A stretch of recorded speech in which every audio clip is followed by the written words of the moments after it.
The rain fell in steady sheets against the windows of St. Mary's Church as 8-year-old Sophie Martinez sat in the front pew. Her small hands clutched around a crumpled tissue.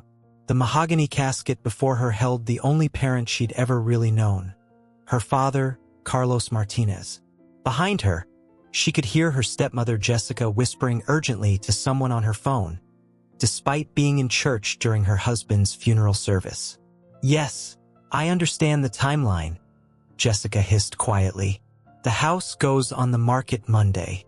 No, there won't be any complications." Sophie turned around, confused by the cold tone in Jessica's voice. They'd only been married for 2 years, but Jessica had never sounded so businesslike before. The pastor's voice droned on about eternal rest and God's plan, but Sophie couldn't focus on the words. All she could think about was how quiet the house would be without her father's terrible morning singing, without his bedtime stories, without his warm hugs that made everything better. "Sophie," Jessica's sharp voice cut through her thoughts. "Sit up straight. People are watching." Sophie straightened her posture, trying to be good like Daddy always told her to be. He'd said Jessica was still learning how to be a mommy, and that Sophie needed to be patient with her. But Jessica had never felt like a mommy. She felt like a stranger who lived in their house and got annoyed whenever Sophie was too loud or too messy or too much like an 8-year-old. After the service, people gathered around to offer their condolences. Sophie recognized some faces from her father's work. He'd been a foreman at a construction company, but many of the well-dressed people were strangers to her. "Such a tragedy," an elderly woman said to Jessica. "Carlos was so young. At least he left you well provided for." Jessica's smile looked forced. "Yes, well, we're managing." Sophie noticed a tall man in an expensive-looking black suit standing near the back of the room. He had kind eyes and silver hair, and he'd been watching the service intently. When their eyes met, he smiled gently at her, the first genuine smile she'd received all day. The drive home was silent except for Jessica's phone calls. "No, the storage unit is already arranged," Jessica said into her Bluetooth. "Everything will be cleared out by Wednesday. The realtor says we can close within 30 days if we price it right." "Jessica," Sophie's small voice came from the back seat. "What's a storage unit?" "Nothing for you to worry about, Sophie." But Sophie was worried. She'd heard enough adult conversations lately to understand that something big was changing, and no one was explaining it to her. That evening, as Sophie sat in her room trying to make sense of the day, Jessica appeared in her doorway with 2 large suitcases. "Sophie, we need to talk." Sophie looked up from the photo of her and her father at last year's school carnival. "Are we going somewhere?" Jessica set the suitcases down with a thud. "You are. I've made arrangements for you to stay with your father's sister in Phoenix." "Aunt Maria?" Sophie hadn't seen her aunt in over a year. "But why? This is my home."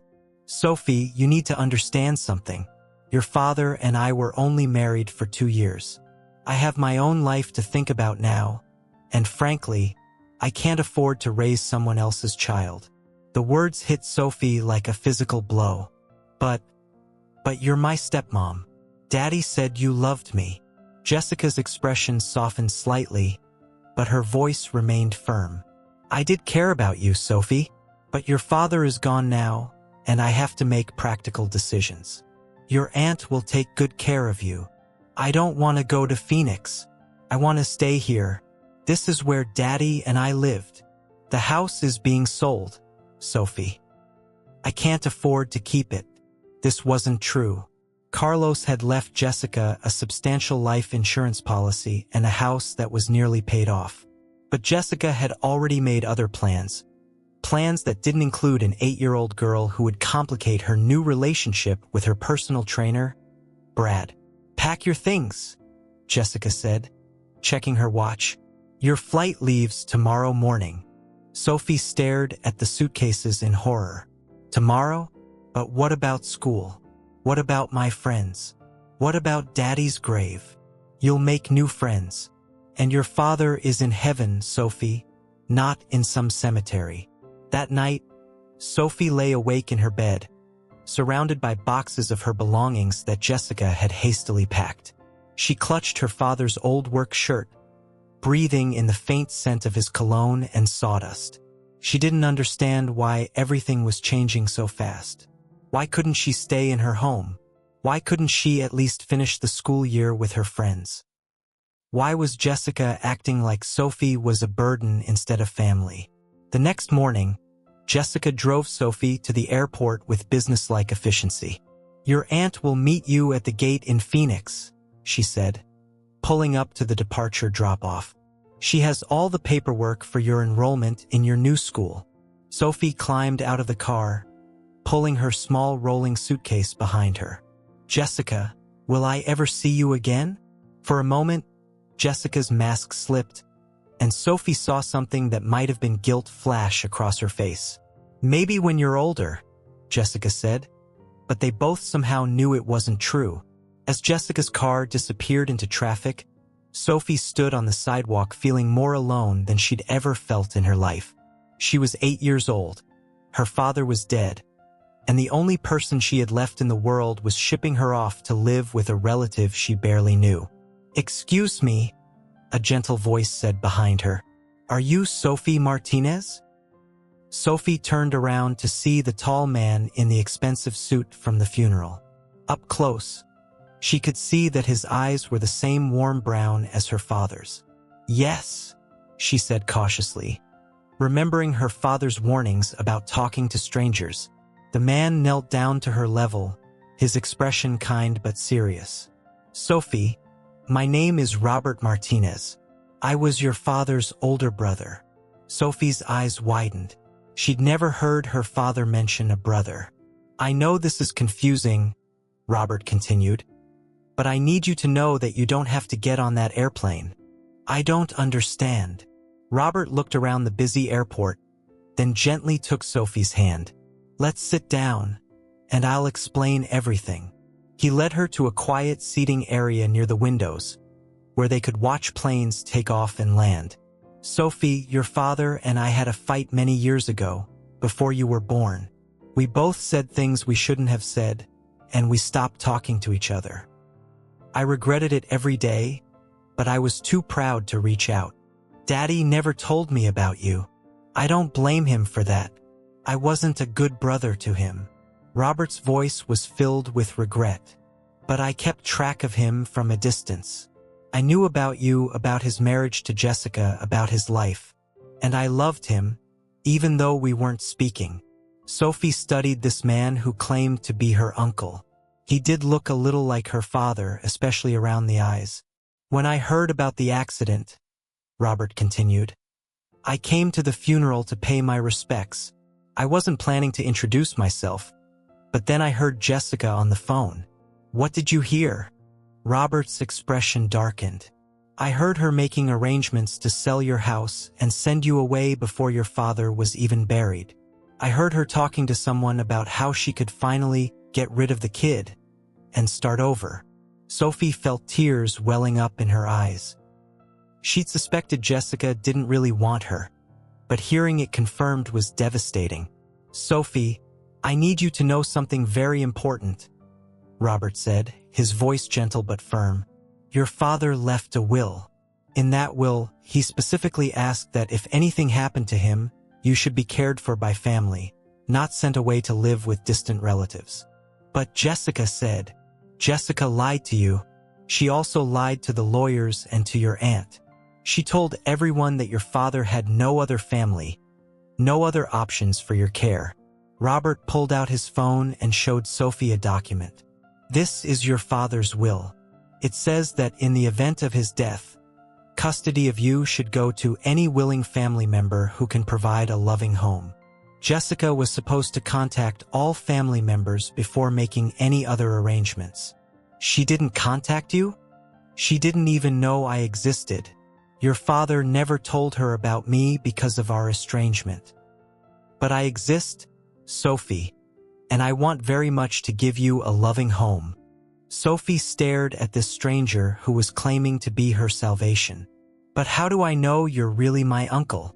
How do I know you're not just someone trying to trick me? Robert smiled at her caution. That's a very smart question. Your father raised you to be careful, didn't he? He pulled out his wallet and showed her his driver's license. Robert Martinez. See? Same last name as you and your father. Then he showed her an old photo. Two young men with their arms around each other, both grinning at the camera.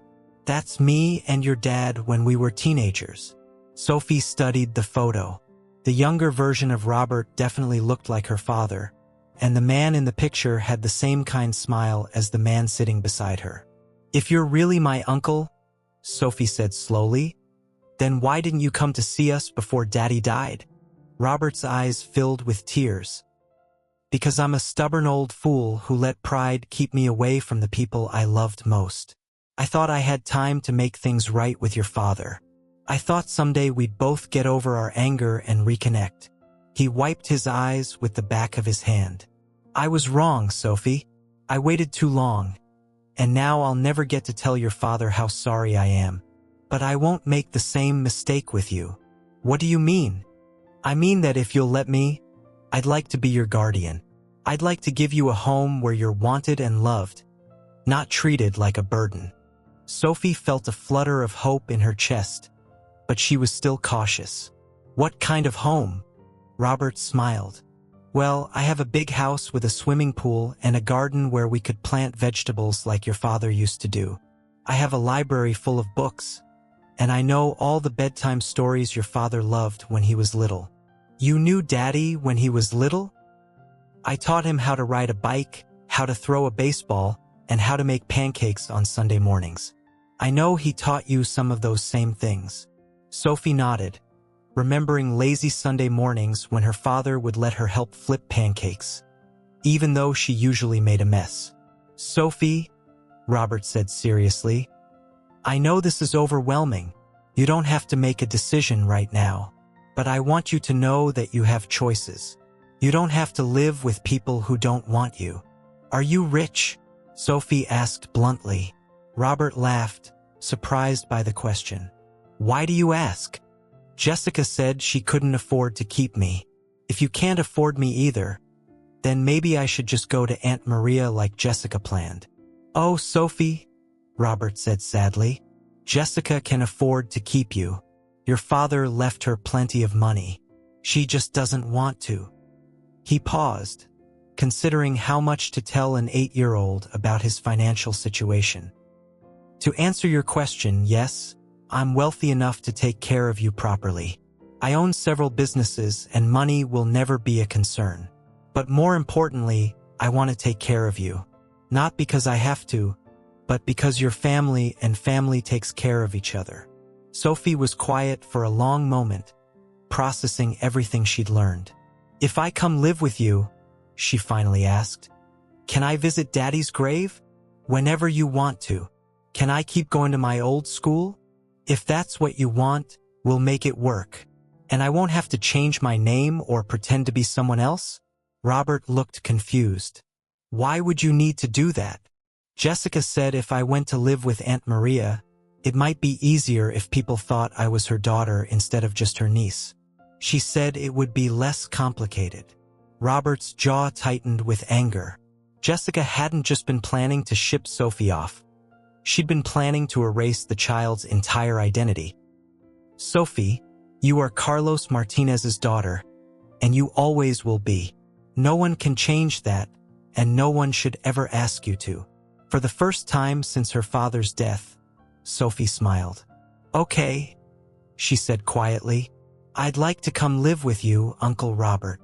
Robert felt his heart swell with relief and joy. Really? Sophie nodded, then looked worried again. But what about Jessica? Won't she be mad?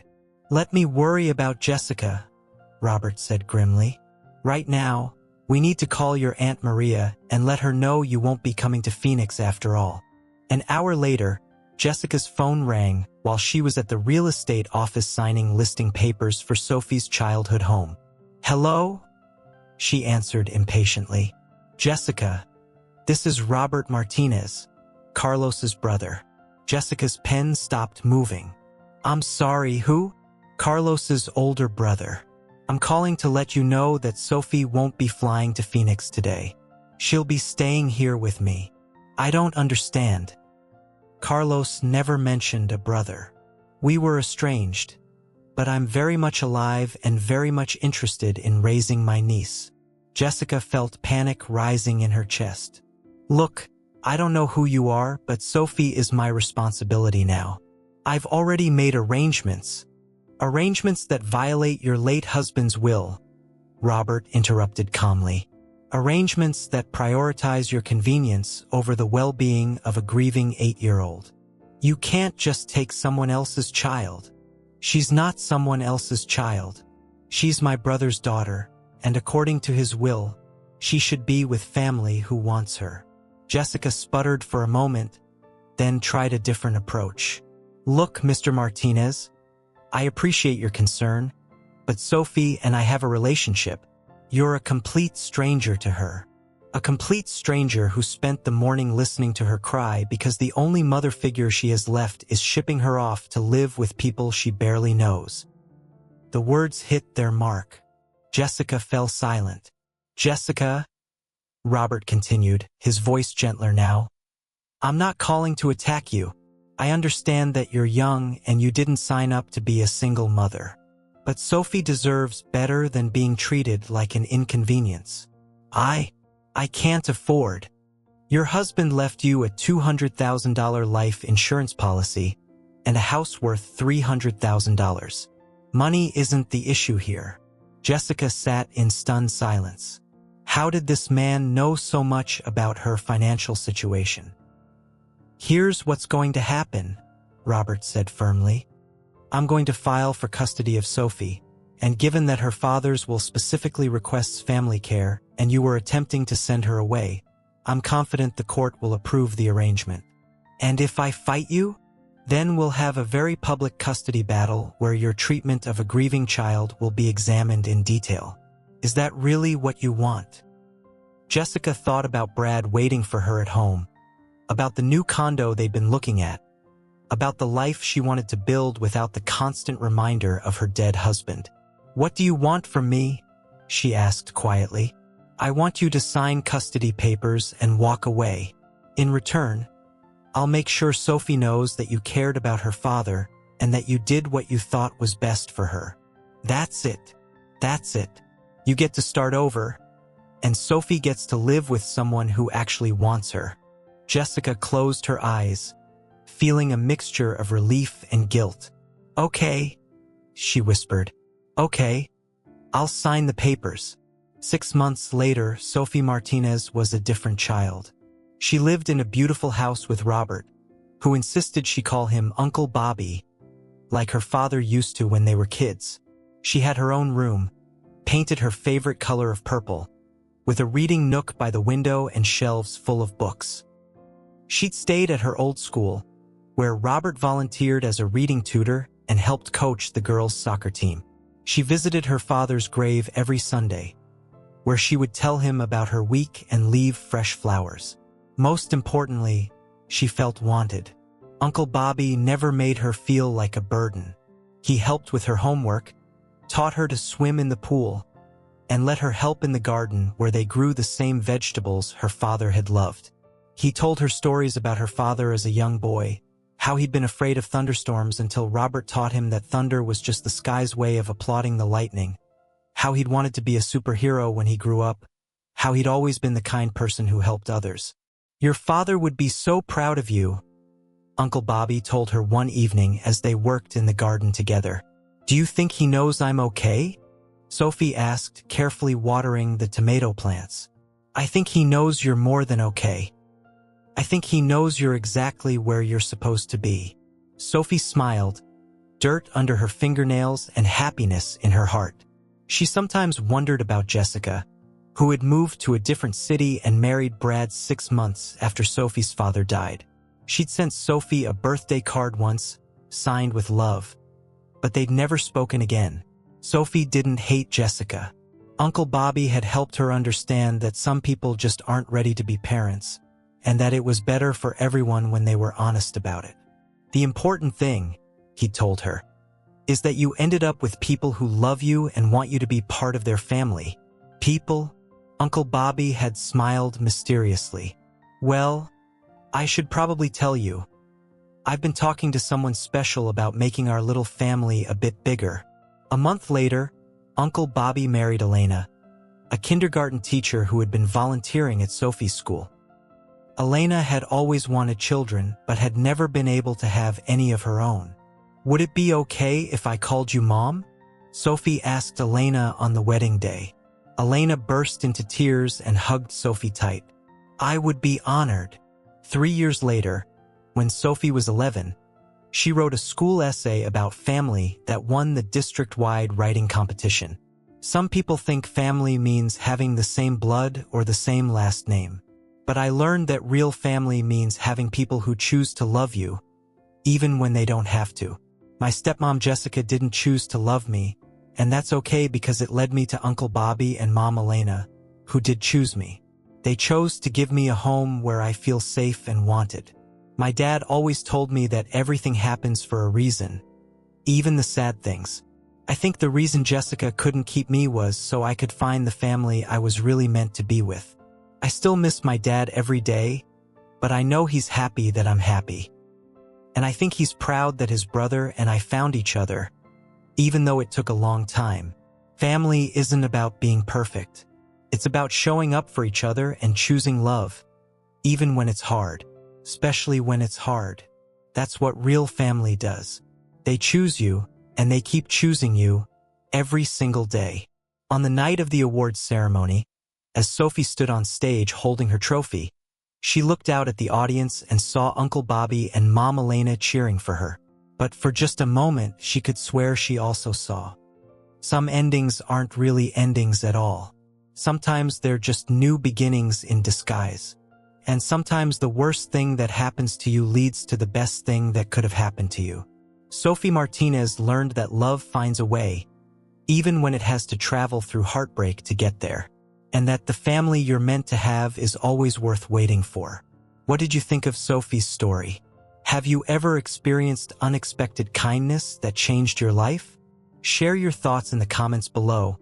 And if this story touched your heart, please share it with others who might need to be reminded that love always finds a way.